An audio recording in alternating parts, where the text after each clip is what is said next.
Alam mo ba kapatid, God is always moving in your behalf. Oo, may mga pagkakataon na parang walang nangyayari sa buhay natin. Minsan akala natin paulit-ulit lang.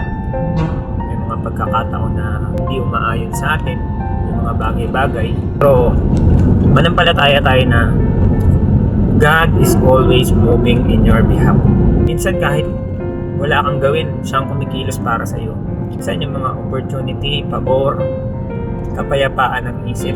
Kung mapapansin mo, minsan wala ka namang naging effort doon, pero naranasan mo because God is always moving in your behalf. So anong kailangan mong gawin? Manampalataya ka sa Diyos. Kung ikaw man ay nakokondem dahil sa mga bagay na maling nagawa mo sa buhay mo, eh si Lord naman mahabagin nagpapatawad siya. Diyan mahal na mahal ka niya. Hindi naman siya yung Diyos na lagi na lang galit. Yes, nagagalit si Lord, pero sabi niya, di ba sa Bible, love is the greatest of all. Pag-ibig pa rin. So, kapatid, huwag ka na matakot.